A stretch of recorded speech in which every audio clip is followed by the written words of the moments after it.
Good afternoon, everyone. Welcome back to another episode of Still with Goods. We are continuing our local candidate series, and we are so excited today to have with us Rob Snipes. Rob is running for Hillsborough 40, which is Manchester wards 1, 3, 10, 11, and 12. We're just saying that's a lot of ground to cover. So that's a huge area. That's a lot of the city that you're looking to represent. So, Rob, welcome. You want to tell us a little about yourself, please? No, thanks for having me, listener of the show. So my name's Robert Richard Snipes. I'm running for Hillsborough 40, like you said. Usually go by Rob, but pretty sure when I did my official running for the office, I put Robert because that's my legal name. So Rob, how long have you been in Manchester? So I've been in Manchester about probably 3 or 4 years now, actually. Yeah, 4 years, I believe now.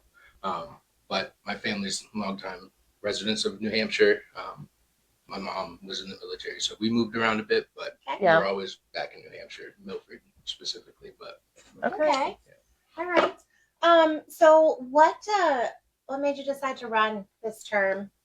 I think people underestimate the power and what it means for visibility, to see yourself represented in especially systems like the government, politics, stuff like that. I just don't see myself. I don't see a lot of the people that I interact with, and whether that be typical things like race or whatever, but also socioeconomic status. You can see that just it's a lot of money to run for office. I'm sure we'll talk about, but it's also a lot of resources that some of us don't have. So I just really wanted to be at the table for my people, Okay, great. I love that. What is your platform and what are some of your priorities for when you get to the State House? I think we all have common, things, right? I'm sure. I know my bills are high. I'm sure you got some high bills as well. Yeah. And I don't see a lot of the legislation, at least in the past session. And let's give it what it was. They had, full hand to legislate, and I just didn't see a whole lot of good legislation come out of that affected my life or improved it. So I think we needed to change. I agree. Yeah, we talked about that on another episode with another candidate. Had the majority in both houses and the governor, and I don't think anything's better for anybody, honestly. So the Dems put up a good fight. Thank you for standing the ground and all that last session. But I think this time we need to get in there, get those seats, and I agree. I agree wholeheartedly. What's something that you wish people knew about you? I think one thing that I really value in myself is I'm pretty flexible, right? I don't think much things can really phase me or throw me too off. So I think sometimes it might come across as unengaged or something like that, but I'm a person of my people, and the people I care about, I love hard, and I do that in my policy as well, right? These systems really can take care of people, and I've seen that, worked in that, but we need some people that just care on a basic level. I agree with that. I think the humanity piece of legislation and legislating is lacking and has been for quite some time, but especially in this past session in the State House, some things went through that I think were honestly just cruel and really hurt people across the state, but in Manchester too in particular, because we are the largest city, so we're also the most diverse place in the state. We have a lot of different socioeconomic statuses as well. People's legal status may be varied. It's so key that we have people up there who want folks to live in dignity. I'm happy to hear you say that and that you're running. The district that you're running in is basically the west side, and then the north end and the downtown area So where within that sort of, I always call them neighborhoods, the different wards, but where in that area do you live? Oh, so I live in Ward 3, so which is technically Yeah, like the downtown. the downtown area. But I live, if you're looking out at UNH Manchester, there's a couple little brick Yeah. buildings across the Yeah. street. I'm right up there. That's Okay. So pretty much right downtown, and it's kind of I love my neighborhood. It's Yeah. got that like little block.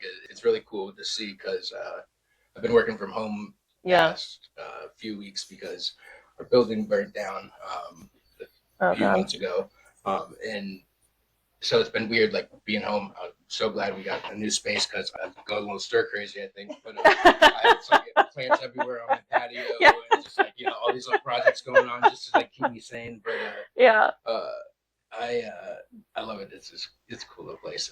But everybody like everybody's gone in the middle of the day. Like there's not a single car there, and it's like these are like the working people. Yes. Like these are like I'm thinking like campaign strategy, and I'm thinking, oh, there are people like go knock doors during the day. Like, everybody's at work. No one's around. No one's, Like, no one's you around. see all these kids running around, and you think, no, kids are gone at school, and parents are at work. Yeah. Like that's how that one teenager that's 16 is in charge of 20 kids. You know. And I see her walking around with a pointing her little finger.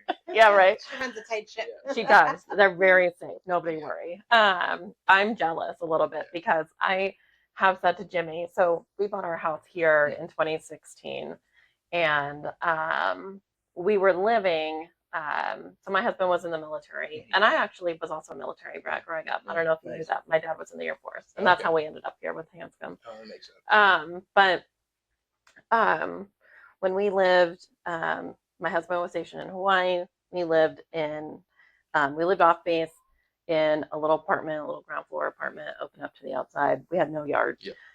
Then we lived on base in this this row of pretty typical townhouses, right? There's like 4 or 5 of them in one building, and we were in one of the middle ones, unfortunately. And so the ends are those are duplex, the duplex. yes, because not too much, and so we had a tiny little yard there, and that was kind of nice. And so when we were buying this house, I was like, oh, this is great. Like, we'll have this nice yard, right? Okay, yard work though. I thought I would be all about it, and I am sold not. My lawnmower too because I said, bye, Rose. Yeah. Nope. No, I know. Come get this. I tell Jimmy all the time. I'm like, we were moving in when they were redoing one of those mills into like apartments. I forget which one exactly it was, but I joke all the time. I'm like, we should have freaking taken one of those apartments, because we could have helped like design it and stuff, and then we wouldn't be dealing with any of this yard work. But I am lucky though, because my dad is retired now, and they moved to Manchester from Merrimack. They had several acres in Merrimack, and now they just have like a little city lot, and he gets bored because he doesn't have enough yard work, so he comes and does our yard. So if anybody likes our yard, really bored, he can come. If she needs some help. He's got an acre on the back. Yeah, but I definitely people making a hustle.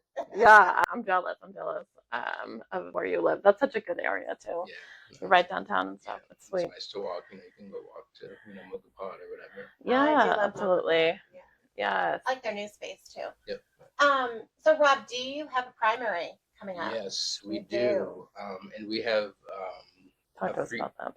So there is me and like 3 others that are running that are Democrats. Well, 4 others that are Democrats. One's an actual Democrat, and then there's another person on the ballot that's a free stater. So we have one of those interesting, kind of tactics that we're seeing from.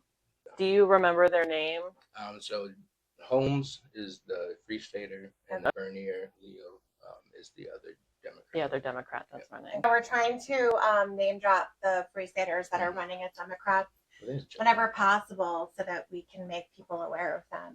You have a primary. You're running for a float district, which is a lot of ground to cover. How can people help you? So I think the biggest thing is we're just trying to get literature out to people, which is expensive. But also I'm getting out there and I'm knocking doors. So if you're a door knocker, a door knocker. Mm-hmm. Doesn't matter which one of the wards, because obviously it's the whole West Side.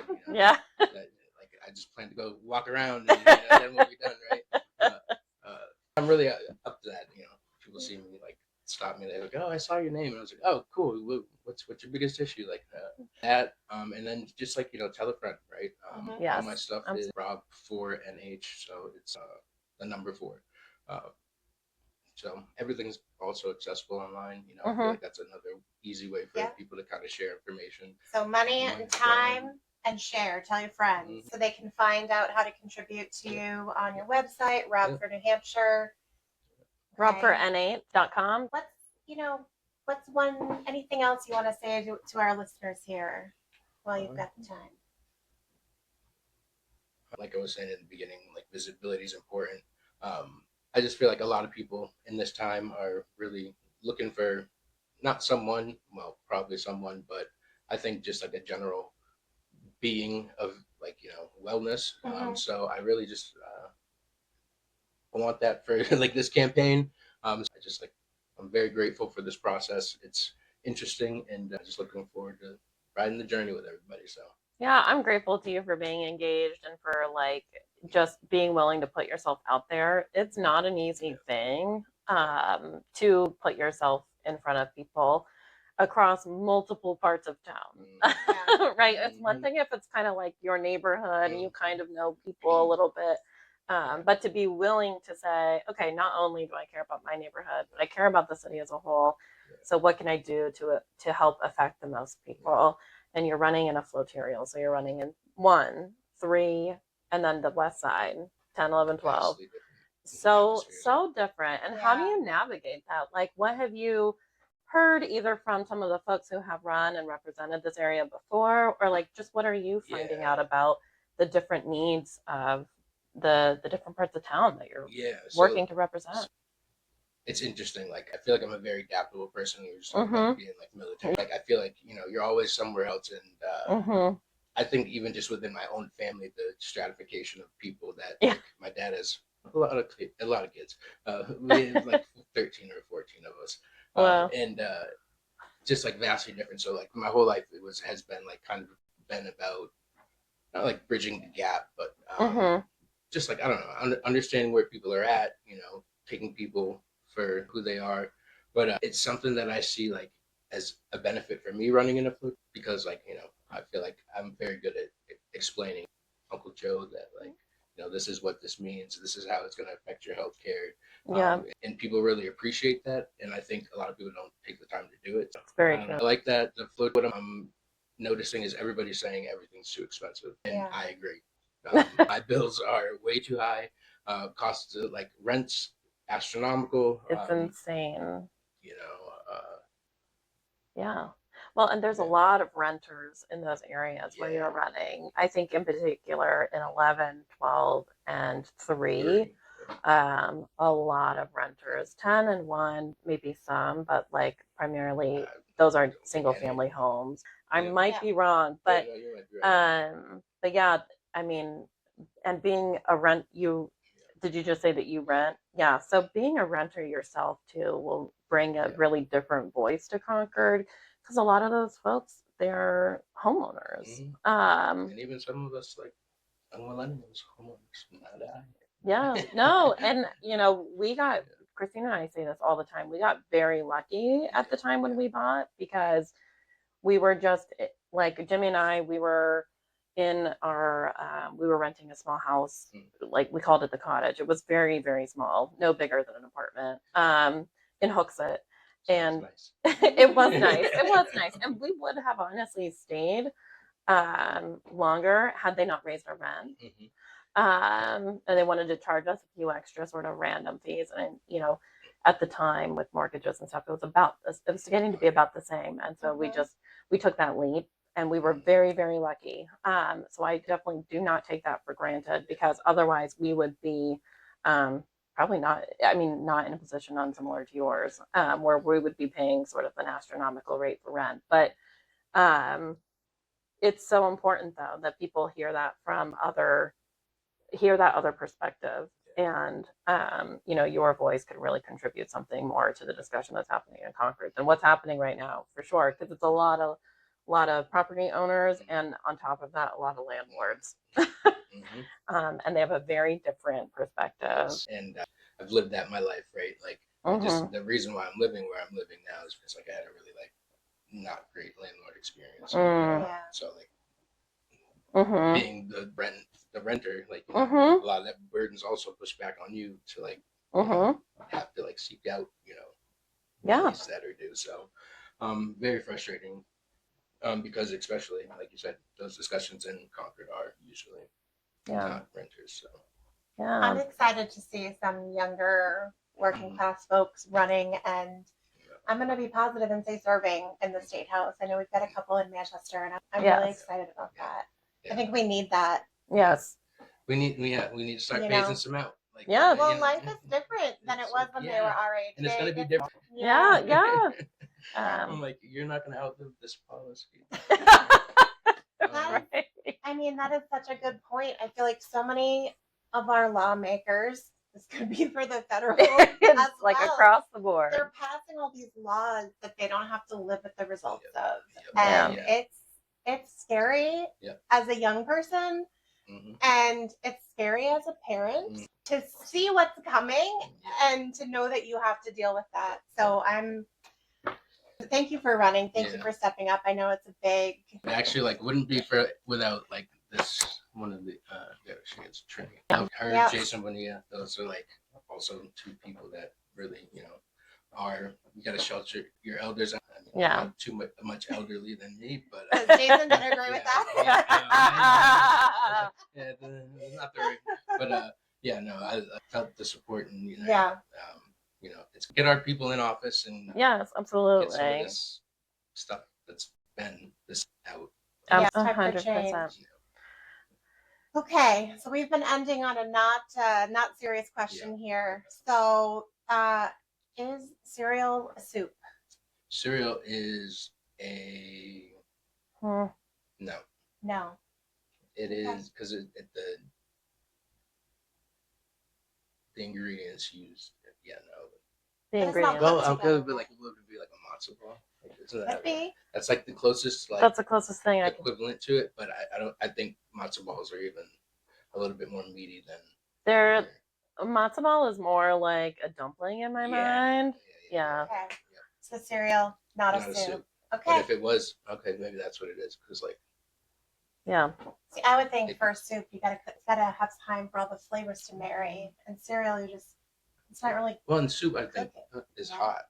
But there's things like that's like chilled soup. Gazpacho is similar to salsa, but I've seen other weird chilled soups, but well, they're not super controversial on that one. I think a lot of people probably don't consider cereal. It is a hot dog, a sandwich. Like, that's another one we have. You could put it on 2 pieces of bread, and it's a sandwich. I've definitely had it on 2 pieces of bread. I mean, that's how or like 1 piece of bread and you fold it up. There was hot dog buns. Yep. I mean, okay. Yeah. Okay. Rob, thanks for coming by. Yes, thanks for talking about yourself with us. Folks, if you want to help Rob get to the State House, money and time, don't be afraid to canvass. It's actually really fun once you get over being a little nervous about it. And you can find more about Rob at Rob for. Thanks, everyone. Thanks, everyone. Bye.